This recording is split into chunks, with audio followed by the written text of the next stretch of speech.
힘낸 사이로 썰매를 타고 이제 크리스마스도 얼마 안 남고 연말도 얼마 남지 않았잖아요. 그래서 왠지 모르게 좀 설레기도 하고 신이 나는 것 같아요. 제가 오늘 찾아온 이곳은요, 우리 어린 아이들의 꿈이 무럭무럭 자라나는 곳이라고 합니다. 이곳에서도요, 크리스마스 또 연말을 맞이해서 한 해를 마무리하는 아주 특별한 행사가 열린다고 해서 제가 찾아왔거든요. 저와 함께 가보실까요? 가시죠.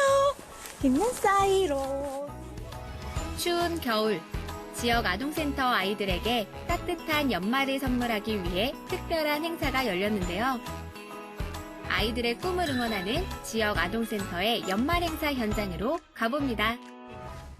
원주 지역의 한 지역 아동센터를 방문했는데요.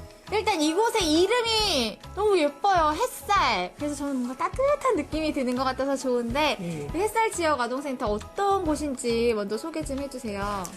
네. 저희 햇살 지역아동센터는 아이들을 정말 햇살처럼 따뜻하게 품어줄 수 있는, 그리고 아이들이 편안하게 쉴 수 있는 꿈을 키워가는 아이들의 공간이라고 생각하시면 됩니다. 우선은 아이들이 가정환경 쪽에서 받기 어려운 것들을 저희가 이제 채워주고자 저희는 진행을 하고 있고, 그다음에 저희는 친환경적인 먹거리. 아이들이 부모님께서 부재중이거나 맞벌이 가정으로 제대로 챙겨 먹지 못하는 경우가 있어서 저희는 급간식을 제공하고, 그다음에 아이들이 사실 뛰어놀 수 있는 만한 공간은 넓진 않지만 그래도 아이들이 편안하게 학교 끝나고 여기에 와서 쉬기도 하고. 또 많은 학생들이 여러 가지 활동을 하려면 이렇게 필요한 부분들도 많을 것 같은데 운영하시는데 좀 힘든 점은 없으세요? 아직까지 지역아동센터에 대해서 사실 잘 모르시는 분들이 좀 많이 있어요. 우리 동네에 여기 이런 게 있나? 그래서 방과 활동으로 이렇게 하나? 모르는 분들도 있는데 좀 더 많이 널리 알려지고, 지역아동센터에서 이런 것들을 하는구나. 그러면 더 많은 아이들이 혜택을 누리면서 같이 활동할 수 있지 않을까라고 생각하고 있습니다. 연말을 맞이해서 1년간의 활동을 정리하는 특별한 날. 분주한 분위기 속에 선생님들이 연말 준비에 바쁩니다. 센터에서는 기초학습 교육과 문화예술 활동을 비롯해 아이들을 위한 다양한 활동이 진행되는데요. 오늘은 그동안 준비해온 공연이 있는 날입니다.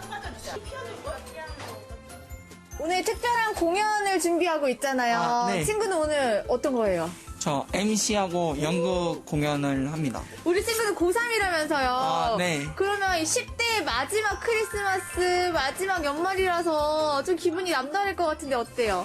좀 아쉬워요. 좀 있으면 이 센터에서 졸업을 해가지고 더 배우고 싶은 게 있는데 앞으로 뭐 꿈이나 바라는 점 있어요? 멋있는 사람이 되고 싶어요. 사회복지사를 꿈꾸는 고3 아이의 꿈을 실제로 센터에서 이룬 분이 있는데요.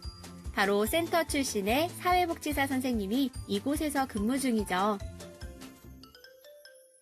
네, 우리 선생님은 여기 햇살 지역 아동센터와 뭔가 특별한 인연이 있으시다면서요? 네, 저는 여기 때때 졸업생으로 사회 초년생으로 여기 입사를 해서 직원으로 일을 하고 있습니다. 그 학창 시절을 보냈던 곳에 다시 사회복지사로 와서 활동하면 어때요, 기분이?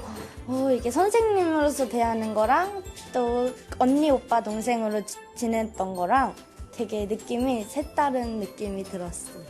아니 근데 오늘 유독 바빠 보이시더라고요, 선생님. 네, 이것저것 막 공연 준비도 하고 이거 챙기다 보니까 되게 바빴습니다. 오늘 또 공연이 있어서 바쁘시구나. 네. 저희가 왔는데 좀 도와드릴 건 없어요? 정말 저희 남자 선생님이 많이 부족하다 보니까 남자 선생님이 없구나. 피디님 혹시 저희 좀 도와주실 수 있으실까요? 유일한 남자. 네. 제가요? 네.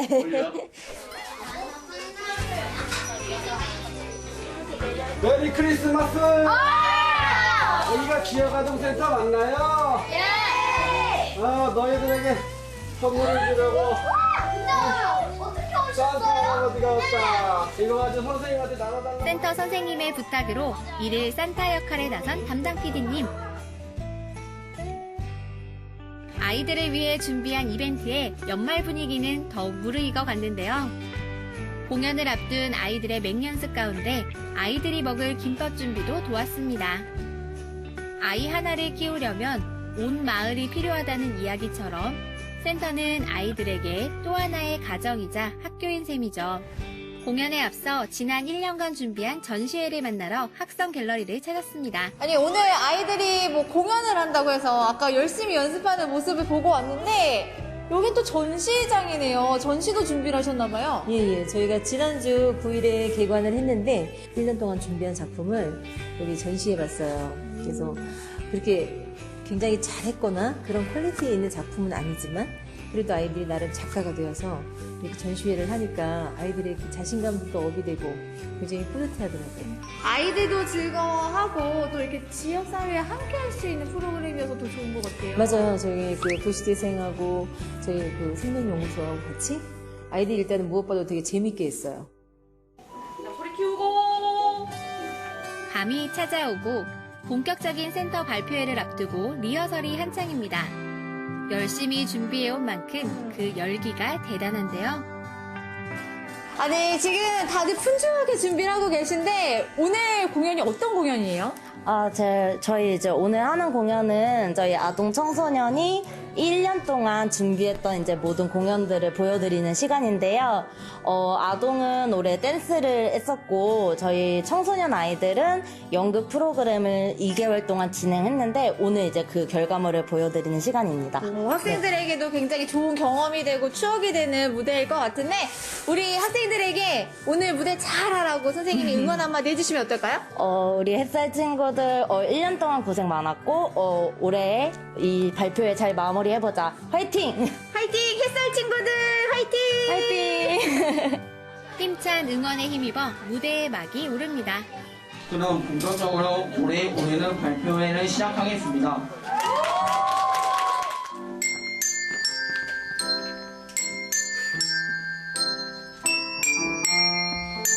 나는 문어 꿈을 꾸는 문어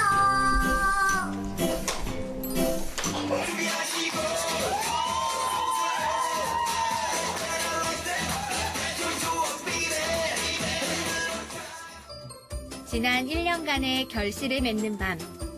아이들의 얼굴엔 환한 미소가 가득한데요. 함께하는 사람들이 있어 아이들의 올 겨울이 좀 더 따뜻해집니다. 눈이 미소되는 날 눈이 꿈이처럼 내려와 우리의 사랑 축복해 따뜻한 연말, 아이들이 준비한 전시회와 공연 현장을 다녀왔는데요.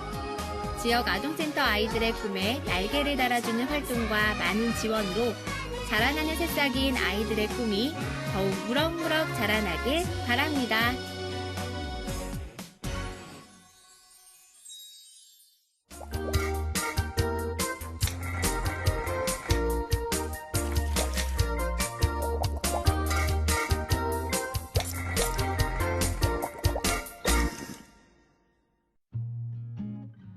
바다처럼 깊고 넓은 호수가 품고 있는 역사. 이제는 물속에 가라앉은 그때 그 시절 아련한 추억. 무대를 통해 다시 끌어올린 이야기. 뮤지컬 소양소녀입니다. 대한민국에서 최대 규모를 자랑하는 춘천의 소양강댐. 수면 위로 미끄러지는 신비로운 물 한 개가 낭만적인데요.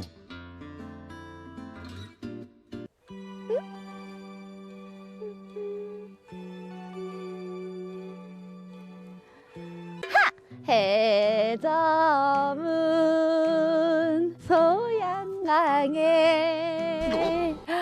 아니 이 18 소녀가 노래 적기에는 강이 너무 큰 거 아니에요?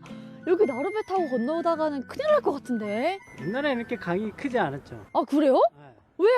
옛날엔 여기에 마을이 있었어요. 마을이요? 네. 난 믿을 수가 없는데 피디님 증거를 가지고 있어. 증거. 아니 강원산이라고 하면서 그런 것도 몰라요? 죄송합니다. 진짜요? 그럼요. 진짜죠.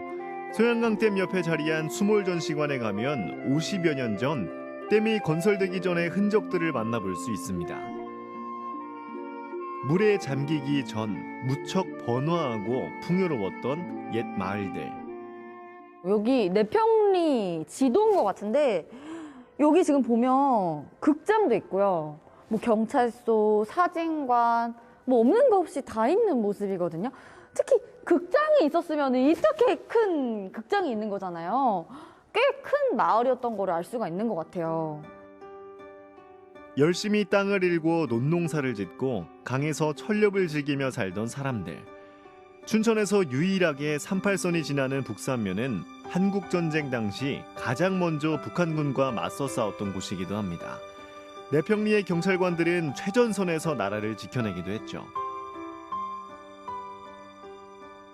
알고 보니 소양강댐 물 아래엔 많은 사람들의 이야기가 잠들어 있었는데요. 그 지역 사람들의 삶은 어땠을지 쉽고 재미있게 알아볼 수 있는 공연이 있다고 합니다. 함께 가보실까요? 너도 가고 싶니? 같이 갈까? 같이 갈까? 네, 대답했어요. 소양호의 옛 이야기를 다시 끌어올리고 있다는 한 극단의 연습실. 곳곳에 나룻배가 보이는 공간에서 배우들이 한창 연습 중입니다. 여기서 그 소양강댐 관련된 뮤지컬을 연습한다고 들어가지고 왔는데 어떤 뮤지컬인 거예요? 잘 오셨어요. 맞아. 어떤 뮤지컬인 거예요? 저희 소양소녀는 우선 소양강 댐 건설로 인해서 수몰된 마을을 주제로 만든 뮤지컬인데, 소양댐이 생기면서 터전을 잃고 그리고 나서 그 이후에 어떻게 살아야 될지 뭐 그거에 대한 고민을 하고 살았던 당시에 춘천의 사람들의 이야기를 가슴 아프지만 나중에 가서는 감동적으로 좀 풀어내려고 그렇게 노력하고 있습니다. 세월이 흘렀는데도 그립지. 여기는 배도 많고 사공도 많았지. 일하는 인부들의 고기잡이 낚싯배도 한가득. 고향이 수몰된 후 50년이 지난 지금까지도 바로 어제 일처럼 고향을 선명하게 떠올리는 순이 할머니. 가뭄으로 소양호의 바닥이 드러난 날, 순이 할머니는 옛 고향 땅을 다시 찾아옵니다. 그리고 이야기는 댐이 건설되기 전 풍요롭던 그 시절로 거슬러 올라가는데요.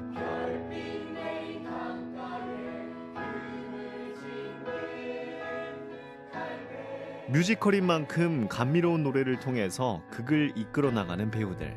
그런데 연출가의 눈이 매섭습니다. 원래대로 해봐 그냥 제동이가 둘, 셋, 넷. 달콤한 미소로 날 불러주렴. 달콤한 미소로 날 불러주렴.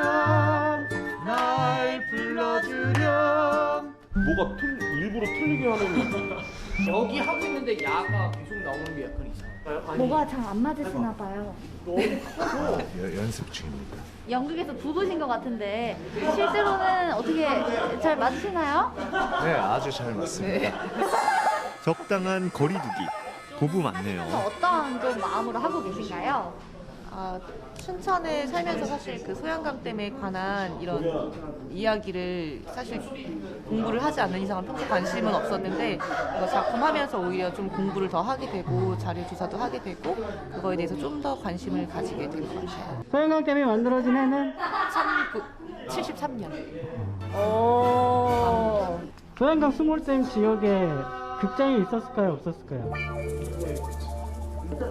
없었을 것 같은데요? 극장 있었습니다. 그럼 좀 얘기해. 스몰 전시관에 가니까 나오더라고요. 수료 전 시간에도 또 지금 시간이 곱지 않아졌어요 지금. 제대로 공부 안 하신 것 같은데? 네, 좀 더 공부하겠습니다. 소양 소녀 어떤 내용인지 살짝 들여다볼까요?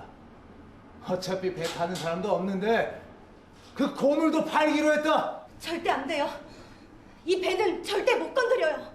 아버지 안 돼요. 이 배는 절대 안 돼요. 아버지. 댐 건설로 사람들이 모두 떠나도 끝내 소양강을 등지지 못하는 순이. 불화는 사랑하는 가족마저 갈라놓고 마는데요. 애초에 너 같은 걸 주워다 키우는 게 아니었어.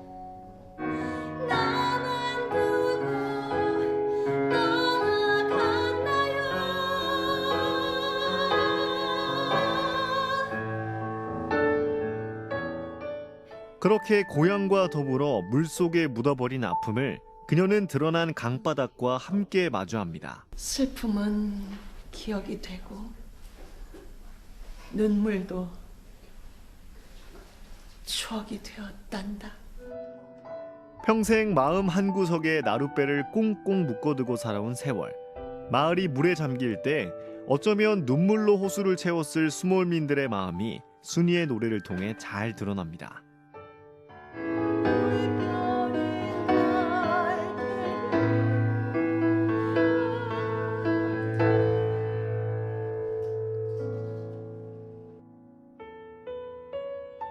눈앞에 있어도 이제는 밟아볼 수 없는 고향 땅. 이 뮤지컬이 그 마음을 조금은 달래줄 수 있겠죠? 관객분들도 가지고 있던 과거의 상처나 지금 현재 가지고 있는 고민 같은 것이 좀 해소가 되는 그런 시간을 가졌으면 좋겠습니다. 모두들 이렇게 잔잔한 강물 위라고 생각하시고 배에 탄 그 생각으로 다 같이 옛날의 그 춘천 모습을 생각을 하시면서 좀 아름답게 봐주셨으면 좋겠습니다.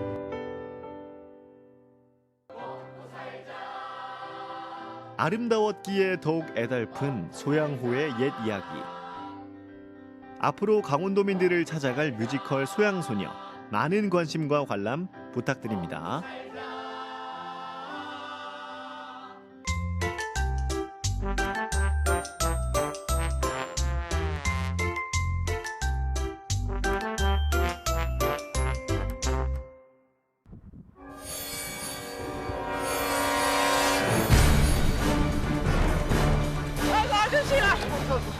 아이고 소방차가 왜 안 와? 그러니까 여기서 잡아야지. 여기서 못 잡으면 못 잡을 수 없다니까 이제는.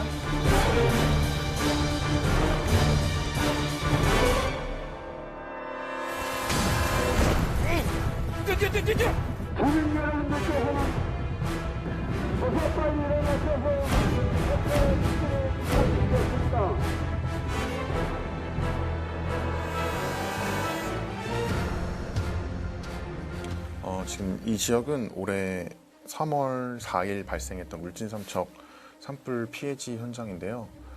이번 울진삼척 산불은 3월 4일에 발생해서 3월 13일까지 총 9일 동안 지속됐던 산불입니다. 역대 최장기간 한 지역에서 발생한 산불로는 최대 면적을 태운 산불이었는데요. 저희는 이번 울진삼척 산불이 명백히 기후위기로 인한 산불이라고 보고 있습니다. 그 이유는 지난 3년간 기상청에서 발행한 그 겨울철 강수량 데이터와 겨울철 평균 기온 데이터를 보시면 확인할 수 있는데요. 겨울철 강수량은 평균 강수량의 10% 미만일 정도로 아주 낮은 강수량을 보이고 있습니다. 제 등 뒤로 보이시는 곳은 응봉산 정상부와 삼척시 가곡면 일대입니다.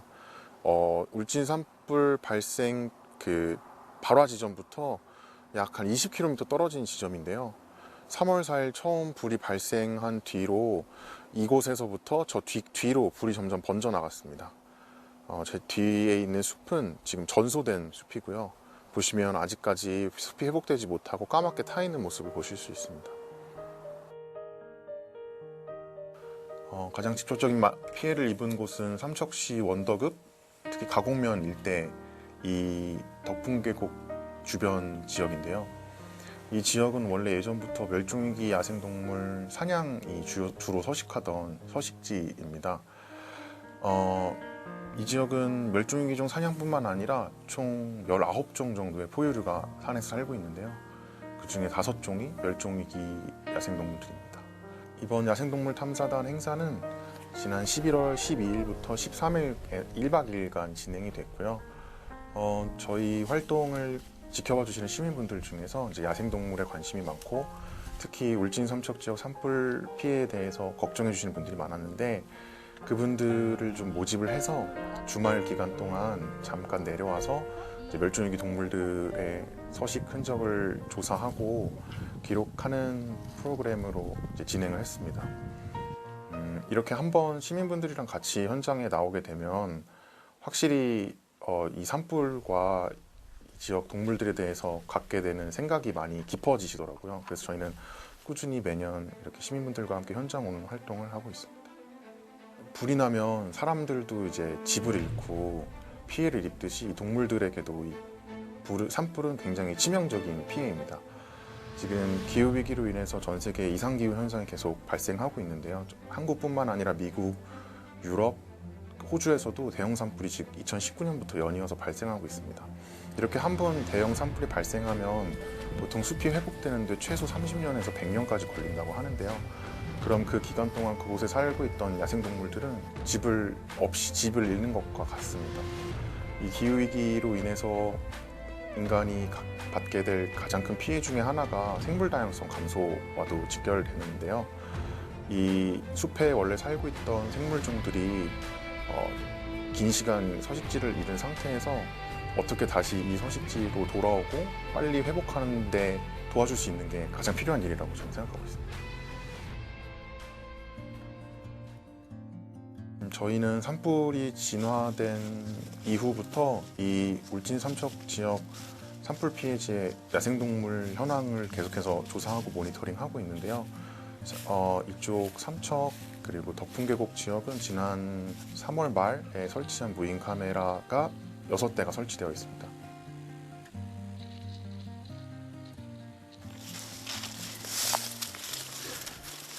네, 여기 보이는 나무 껍질이 벗겨진 자국이 사냥들이 뿔질을 한 흔적입니다. 사냥들은 이렇게 좀 얇은 나무 가지에 뿔로 상처를 내서 흔적을 남겨주는데요. 이런 흔적은 자신의 영역 표시이기도 하고 다른 사냥들과 의사소통하는 그 표시이기도 합니다.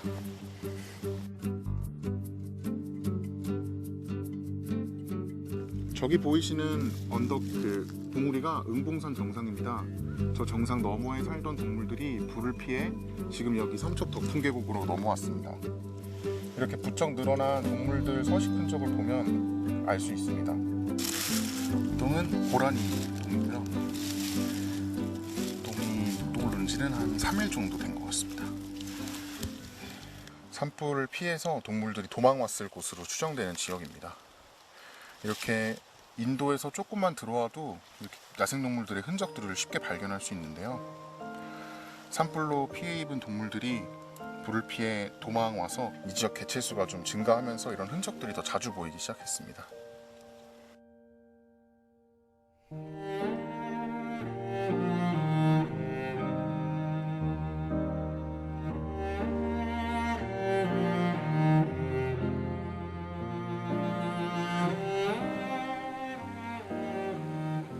훼손된 멸종위기 야생동물 사냥의 서식지가 약 4,300헥타르 정도 됩니다. 그러니까 원래 살던 그 서식지에서 거의 3분의 1이 줄어든 상황인데요. 그러면 같은 개체수가 더 좁은 지역에서 살게 되다 보니까 이 밀도가 높아지고 원래 각자 영역을 가지고 살아가는 동물들인데 영역 싸움이 발생할 위험이 높고 또 그만큼 같은 아이들이 적은 먹이로 생활을 해야 되기 때문에 서식지 감소에 문제가 있습니다. 저희 조사에 따르면 여기 삼척 말고 울진 지역에 36번 국도라는 국도가 있습니다. 그게 사냥 서식지를 관통하고 있는 도로인데요. 그 지역 주변에서 사냥들의 흔적이 부쩍 증가했고 저희가 설치해놓은 카메라에서도 굉장히 높은 밀도로 사냥들이 촬영이 되고 있습니다. 저희는 이게 산불로 인해서 도망온 친구들이 도로 근처까지 온 것으로 보고 있고요. 원래 기존 연구에 따르면 사냥들은 좀 소리에 민감하기 때문에 도로에서 1km 이상 떨어져서 주로 서식을 합니다. 근데 저희 조사 자료에 따르면 도로 거의 50m 안에서 엄청나게 많은 개체수가 발견되고 있고요. 이것처럼 갈 곳을 잃은 친구들이 도로까지 오고 또 도로 앞에서 그 너머 숲으로 건너가지 못하고 있는 모습으로 저희는 확인했습니다. 이런 식으로 야생동물들의 서식지가 좁아져서 도로를 건너는 무리한 이동을 계속 시도하게 되면 교통사고나 인명사고로까지 이어질 수 있는 위험한 상황입니다.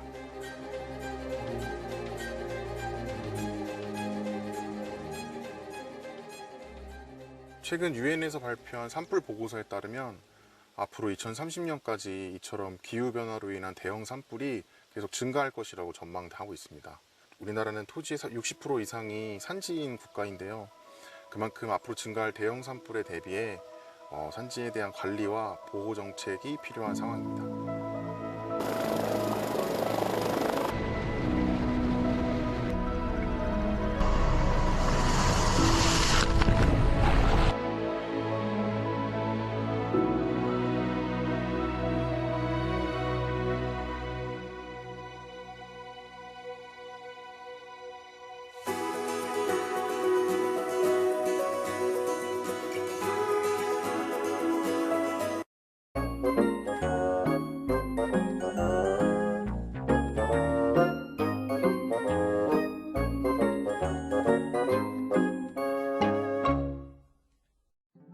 알이 굵고 품질 좋은 감자와 새콤달콤 아삭한 사과, 물 맑고 공기 좋은 청정지역 평창의 특산물로 만드는 천연 발효빵과 대관령 목장의 우유와 농산물을 활용해 만드는 푸딩까지 평창에서만 맛볼 수 있는 건강한 로컬푸드 디저트 지금 만나러 가봅니다.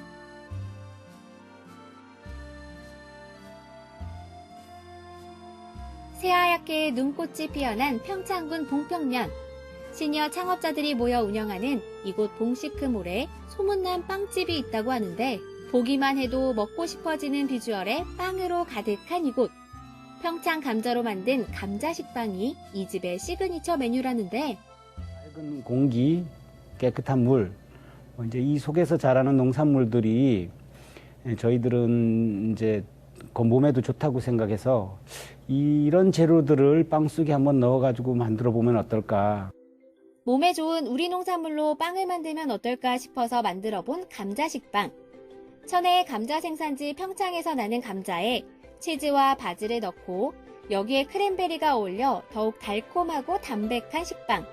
그 위에 한 번 더 감자 토핑을 가득 올려주면 그냥 식빵과는 자태가 남다른 감자 식빵의 탄생.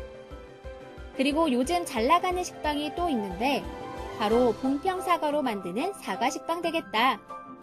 재료 준비부터 반죽에 들어가는 천연 발효종까지 모두 수작업으로 만들어지는 슬로우푸드 수제 발효 식빵. 땅이 비옥한 고랭지에서 자라는 아삭하고 새콤달콤한 봉평 사과가 주재료인데 빵에 들어가는 이 로컬푸드는 사장님 부부가 직접 발품을 팔아서 품질 좋은 농산물을 엄선합니다. 일단 사과가 있어. 아유, 야 향기 너무 좋다. 사과. 매일같이 이웃 농가에 직접 사과를 가지러 가는 부부. 이 사과 식빵을 만들게 된 데는 부부의 특별한 이야기가 있는데요. 평소 평창에서 생산되는 사과를 즐겨 먹었던 부부.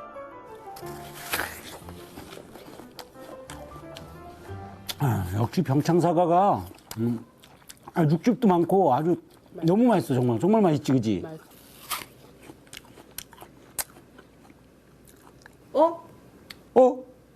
그래. 1년 전 즐겨 먹던 사과로 빵을 만들면 어떨까 싶어 갑자기 떠오른 아이디어로 연구하고 만들어 본 끝에 탄생한 사과 식빵. 직접 배양한 천연 발효종 르뱅과 유기농 밀가루를 넣어 소화가 잘 되는 빵으로 탄생됐는데 아삭하고 새콤달콤한 봉평 사과가 부드럽고 담백한 반죽과 만나 한번 먹어보면 계속 먹게 되는 사과 식빵으로 완성됐다는 얘기. 감자 식빵과 함께 인기 메뉴로 자리 잡은 사과 식빵. 빵이 완성되기까지 5시간에서 길게는 24시간 이상이 걸린다는데 매일 새벽부터 정성스럽게 빵을 굽는 이유. 이 빵을 찾는 사람들이 많아졌기 때문이죠.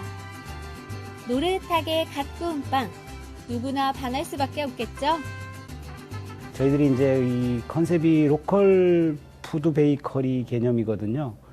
그래서 농사 짓는 분 밭에도 가보고 농장도 가보고 그래가서 저희들이 눈으로 확인하고 될 수 있으면 아주 유기농 쪽에 가까운 이런 농산물들만.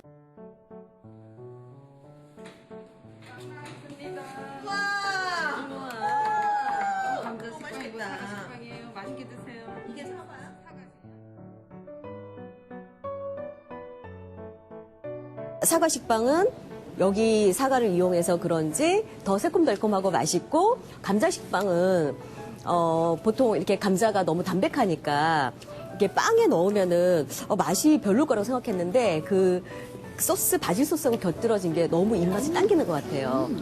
이 같은 봉평인으로서 보는데 진짜 이건 감탄을 안 할래 안 할 수가 없어요. 이거 진짜 한번 드셔봐야 진짜 알 것 같아요. 그래서 너무 진짜 이겁니다. 다른 거 말이 필요 없습니다. 이제 저희들 장기적인 계획은 그런 농사를 짓는 분들하고 저희들이 사전에 계약 재배를 해서 저희들이 100% 그 계약 재배한 농산물을 저희들이 구매해서 저희들은 이제 빵으로 만들어 팔고. 말이 필요 없는 빵 맛이 궁금하다면 평창으로 가봐야겠네요. 이번에는 더 특별한 조합의 디저트가 있다고 해서 찾아서 가봤는데 좀 신기하지 않냐? 뭐. 잠시나나 맛있네. 곤드레 맛없을 줄 알았는데 맛있네. 맛있네. 넌 뭐야? 서리태? 서리태도 특이하네. 자, 신기하고 참신한 맛이란다.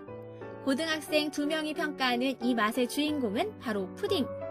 우리의 토속적인 농산물이 서양식 디저트인 푸딩 속으로 서리태와 메밀, 옥수수, 곤드레와 오미자 모두 평창에서 나는 농산물들을 활용했는데 서리태 같은 경우는 저희 예비 시아버님께서 이 근방에서 직접 농사를 지으신 서리태이고요. 서리태를 직접 볶고 갈아서 이렇게 서리태 가루를 만들어냈습니다. 우유에 고소한 서리태 가루를 넣어서 끓이고 냉장고에 넣어 3시간 동안 식히면 탱글탱글한 서리태 푸딩이 완성된다는데 모든 제품에 들어가는 우유는 해발 1000m의 청정지역 대관령 목장에서 생산되는 우유. 아니 그런데 이 특이한 조합의 디저트를 어떻게 만들게 되신 건가요? 어떤 교육을 하나 들은 적이 있는데 그 교육에서 평창 여행 중에 소비할 만한 상품들이 없다라는 데이터를 본 적이 있어요. 그래서 그 데이터를 보고 뭔가 평창 여행에 오셨는데 다양한 뭐 즐길거리, 먹거리가 더 많아졌으면 좋겠다라는 생각으로 도시에서의 생활에 접고 평창 진부면으로 귀촌을 한 사장님. 진부를 사랑하는 마음으로 이 특산물을 활용한 푸딩 전문점을 운영하고 있는데요. 평창에는 정말 질 좋고 맛 좋은 농산물들이 많아요. 근데 이게 잘 알려지지도 않았고 유통이 잘 되는 것도 아니어서 이 부분에서 제가 좀 더 도움을 줄 수 있지 않을까? 이런 마음을 가지고 있는데요. 평창에서 자라는 질 좋고 맛 좋은 농산물들. 품질 좋은 농산물을 알리고 싶은 마음에 개발하게 된 메뉴라는데 자연 그대로의 신선한 맛을 나누고자 방부제와 보존제는 첨가하지 않고 만든 건강한 디저트. 강원도 아니래요? 옥수수를 빼놓을 수 없죠. 평창의 옥수수와 대관령 유기농 우유의 기막힌 만남. 탱글탱글한 식감이 말이 필요 없는 옥수수 푸딩. 자극적이지 않은 웰빙 간식으로 딱이고 쫀득쫀득한 식감의 푸딩과 몸에 좋은 농산물의 건강한 만남. 어느 맛 하나 비슷한 느낌이 없고 재료의 맛과 식감을 살린 6가지 푸딩. 이색 디저트 맛집으로 소문나면서 단골 손님도 많고 멀리서 찾아오는 사람들도 많다는데 5가지 오미자 맛이 고소한 푸딩과 만나 상큼상큼하게 변신한 오미자 푸딩도 맛이 살아있네. 뭐야 이거? 왜 이렇게 맛있어? 먹으니까. 그니까. 푸딩이랑 먹어도 그 오미자 맛이 살아있다. 근데 이 오미자도 평창 거지. 그치. 제가 오미자도 별로 안 좋아하고 곤드레는 나물이라 싫어하고 서리태콩은 콩이라 싫어하는데 그런 좀 지역 특산물들을 푸딩이랑 섞어서 먹고 좀 더 호감이 가고 관심이 생기는 것 같습니다. 오미자, 곤드레, 우유, 메밀, 서리태, 옥수수, 푸딩 먹어봤더래요. 푸딩 먹으러 진부로 놀러오세요. 로컬 푸드로 만든 건강한 디저트. 평창에 가면 꼭 한번 먹어보드래요.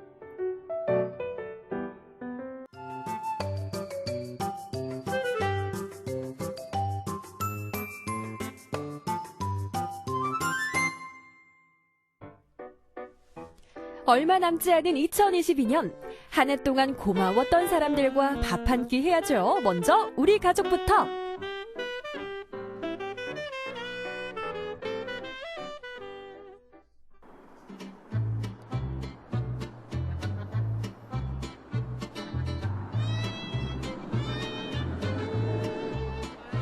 광주 도심에 이런 곳이 있었어?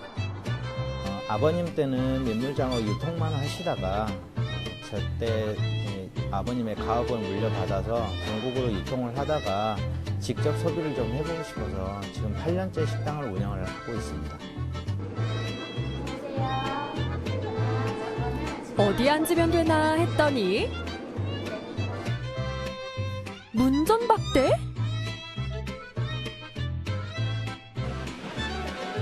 쫓겨난 곳은 장어직 판장. 와, 이게 다 장어야?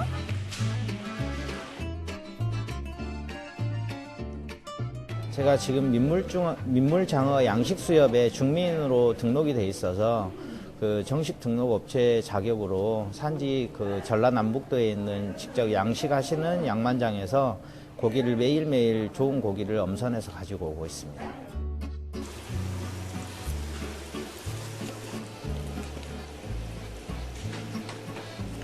식육식당 개념으로 손님들이 직접 드시고 싶은 양이나 드시고 싶은 사이즈를 골라서 직접 결제를 하고 식당으로 오신 다음에 상차림비를 따로 결제를 하시고 식사를 하는 시스템으로 운영을 하고 있습니다.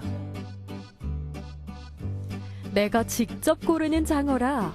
그런데 어떤 장어가 좋은 장어일까? 등이 검고 배가 하얀 장어가 육질이 조금 부드럽고 맛있다고 보시면 됩니다. 등이 검고 배가 하얀. 저 녀석이 좋겠다. 이걸로 주세요.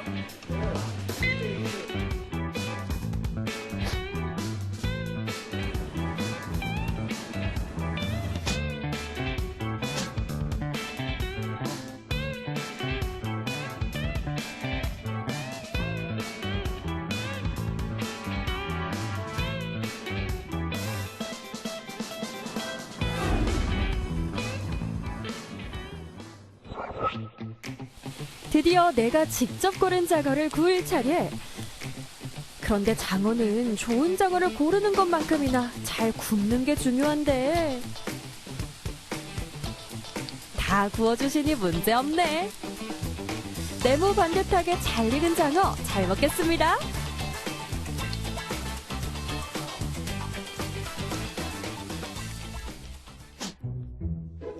은은한 숯향 사이로 느껴지는 담백한 장어의 맛. 깻잎 절임에 싸서 드시는 것도 맛있고 양파 절임이랑 곁들여서 생강이랑 야채 쌈해서 드시는 것도 맛있고 저는 개인적으로 저희 집 김치가 아주 맛있거든요. 신김치에다가 그 장어를 싸서 저는 먹는 걸 가장 좋아하긴 합니다.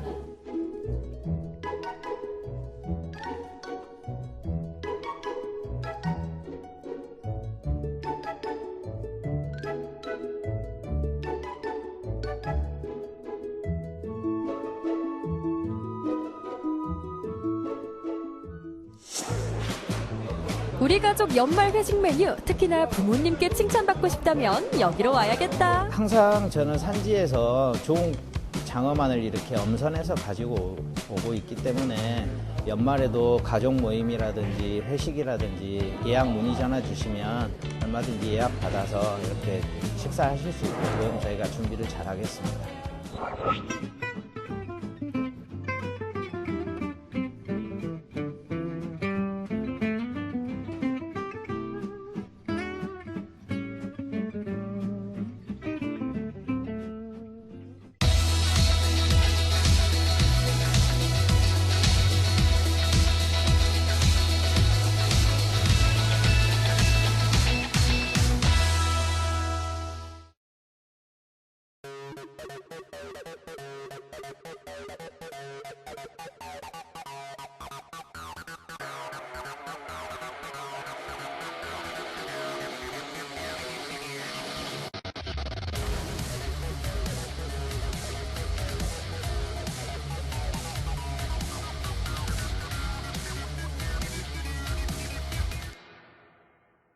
그냥 재미있고 뭔가 그냥 좋았습니다. 그냥 제가 좋아하고 제가 재밌으면 그냥 재밌는 것 같습니다. 처음에는 엄청 커서 무섭고 긴장도 됐는데 나중에 직접 해보니까 엄청 재밌었고 다음에는 더 잘할 수 있을 것 같습니다. 축구도 하는데도 옆에 선생님들이 칭찬해주시고 막 그러니까 기분 좋게 할 수 있었어요. 돌려봐. 카메라 같은 경우에는 고개를 들어. 그렇지. 계속 가면 짜야지. 들어봐. 그렇지. 그 정도 갖고. 야, 내 맘대로 안 된다고.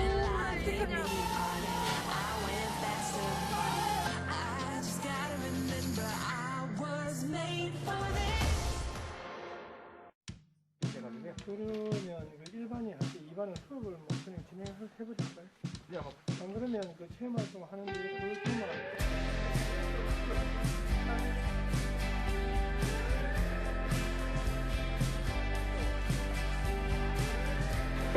오늘은 경상남도 교육청에서 준비를 하고 MBC 경남에서 주관한 제1회 모두 파일럿이라는 드론으로 드론 체험을 진행하게 될 겁니다. 경남 청소년들에게 사자 산업과 관련된 다양한 정보를 전달하고 나아가 미래 인재로 성장할 수 있는 계기를 마련하기 위해 이번 행사를 준비하고 있습니다. 지금 보시면은 조종기가 있을 거고요. 그다음에 드론이 있습니다. 실은 드론을 조립을 해볼 겁니다. 분해되어 있는 조립 키트를 조립을 함으로써 드론의 원리와 구조를 이해해보고 기본적인 조작 연습을 안전하게 하고 운동장으로 내려가서 실제 대형 드론을 가지고 조종을 해볼 거예요. 그때는 어떻게 생각하세요? 앞으로 간다. 뒤로 당기면. 뒤로? 왼쪽으로 했을 때. 왼쪽으로 간다. 오른쪽으로 하면? 오른쪽으로 가요. 드론이라는 기체는 지구의 중력을 반하는 양력을 이용해서 상승을 하게 되고 하강을 합니다. 이거 선생님이 드론이 어떻게 날아가는지 또 어떻게 만들어지는지 설명해주고 직접 만들어보니까 훨씬 이해가 잘 돼서 또 재밌게 할 수 있을 것 같아요. 진짜 재밌는 것 같아요.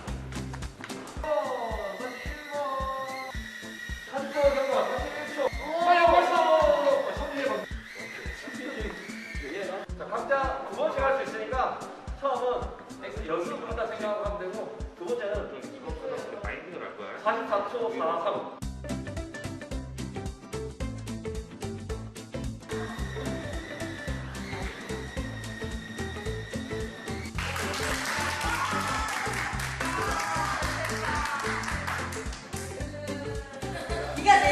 제가 생각하기엔 되게 어려워서 살짝 초반에 긴장했었는데 그래도 해보니까 생각보다 훨씬 쉬워서 잘 됐었던 것 같아요. 오늘 체험해보니까 너무 재밌어요. 그게 뭔가 제가 제가 드론을 날려보니까 뭔가 이 드론이 뭔가 저랑 맞는다고 생각이 들었어요.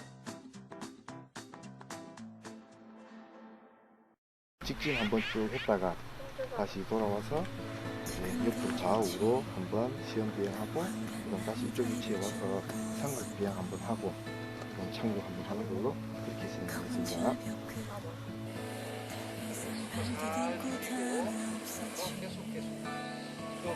지금 위로 올라갈 거거든요.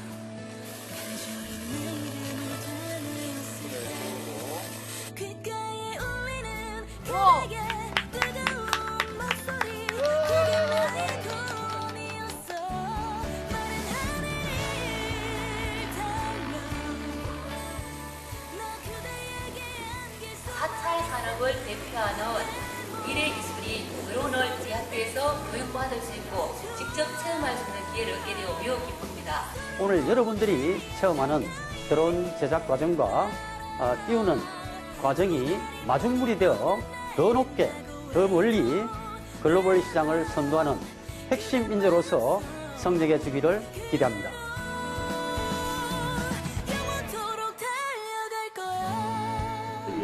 H가 되어 있는 게 높이, 기체가 어느 정도 높이. 지금 저 기체는 90m 있거든.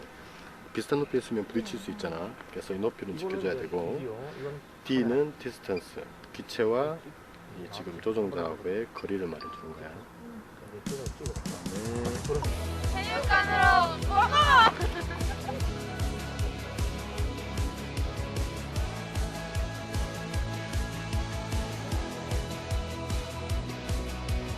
이 상태에서 전진을 해야지 전진으로 가는 거예요. 이리 있으면 전진하면 나한테 1대1인가 1대1로 이제 시합을 할 거예요. 누가 많이 넣는가. 우와. 자, 많이 넣는데 이것도 또 조가 바뀌어서 가서 설명해요. 자, 빨간색이 뒤쪽. 그럼 우리가 돌려야지. 돌려야지, 기체는. 그렇지. 조금 더, 그렇지. 자.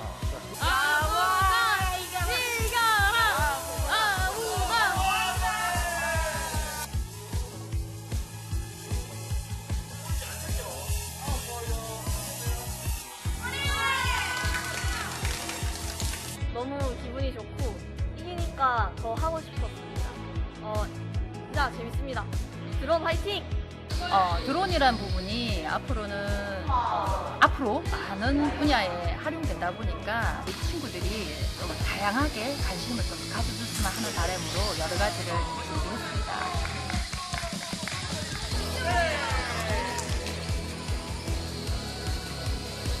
제가 오늘 처음 드론을 날려봤는데요. 이렇게 많은 드론을 하는 건 처음이어가지고 좀 긴장됐는데 꽤 잘 날아가고 좀 재밌었어요. 앞으로도 이런 교육이 많았으면 좋겠고 많으면 많을수록 미래에 대해서 더 잘할 수 있을 것 같아요. 하나만 세상으로!